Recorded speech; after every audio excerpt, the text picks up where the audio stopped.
സംസ്ഥാനത്തെ റേഷൻ വിതരണം പ്രതിസന്ധിയിലേക്ക് കുടിശ്ശിക നൽകാത്തതിനാൽ വിതരണം നിർത്തിവെക്കാൻ കരാറുകാരുടെ തീരുമാനം. ഈ മാസം പകുതി വരെ നൽകാനുള്ള അരി ഉൾപ്പെടെയുള്ള സാധനങ്ങൾ മാത്രമാണ് റേഷൻ കടകളിൽ ഉള്ളത്. കിട്ടാനുള്ള പണം 100 കോടി കടന്നതോടെയാണ് കടകളിൽ സാധനങ്ങൾ എത്തിച്ചു നൽകുന്ന വാതിൽപ്പടി സേവനം നിർത്തിവെക്കാൻ കരാറുകാർ തീരുമാനിച്ചിരിക്കുന്നത്. ഇതോടെ കടകളിൽ കഴിഞ്ഞ മാസം എത്തിച്ച സാധനങ്ങൾ തീർന്നാൽ റേഷൻ വിതരണം മുടങ്ങും. പല റേഷൻ കടകളിലും അരി ഉൾപ്പെടെയുള്ളവ 2 ആഴ്ചത്തേക്ക് മാത്രമാണ് ഉള്ളത്. 75 താലൂക്കുകളിൽ 55 കരാറുകാരാണ് റേഷൻ സാധനങ്ങൾ കടകളിൽ എത്തിച്ചു നൽകുന്നത്. FCIയിൽ നിന്ന് മൊത്ത വിതരണ കേന്ദ്രങ്ങളിലേക്കും അവിടെ നിന്ന് കടകളിലേക്കും റേഷൻ എത്തിക്കുന്നത് കരാറുകാരാണ്. കരാറുകാരന് അവർക്ക് നിശ്ചയിച്ച തുക കൊടുക്കുക. 2-3 മാസത്തെ പെൻഡിങ്ങിലുണ്ടെന്നാണ് അവർ പറയുന്നത്.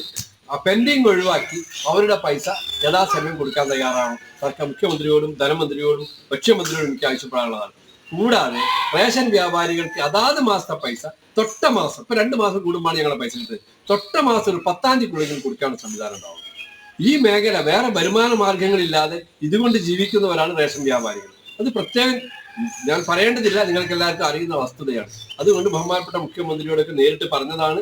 ഒന്ന് വീണ്ടും ഞങ്ങൾ ഓർമ്മപ്പെടുത്തുന്നു, വ്യാപാരികൾക്ക് അവരുടെ വേതനം തുച്ഛമായ വേതനമാണ്. കടവാടകയും ഞങ്ങൾ സഹായിന്റെ ശമ്പളമൊക്കെ കൊടുക്കുന്ന ഈ വേതനത്തിൽ നിന്നാണ്. 2 കുടുംബമാണ് ജീവിക്കുന്നത്. അതുകൊണ്ട് അവരുടെ വേതനം യഥാസമയം കൊടുക്കും.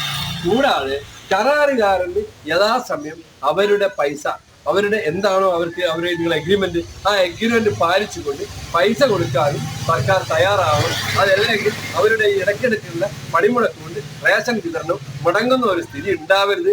അതിന് അടിയന്തരമായി ബഹുമാനപ്പെട്ട മുഖ്യമന്ത്രിയും ഭക്ഷ്യമന്ത്രിയും ധനമന്ത്രിയും ഇടപെട്ട് വേണ്ട നടപടികൾ സ്വീകരിക്കണമെന്നാണ് എനിക്ക് പറയാനുള്ളത്. ഡീസൽ അടിക്കാൻ പണം നൽകാത്തത് കൊണ്ട് ലോറിക്കാരും വരുന്നില്ല, കൂലി നൽകാത്തത് കൊണ്ട് തൊഴിലാളികളും എന്നാണ് ഇവർ പറയുന്നത്.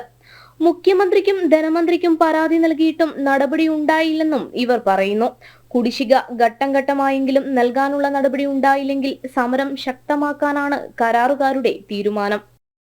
ജനം, കോഴിക്കോട്.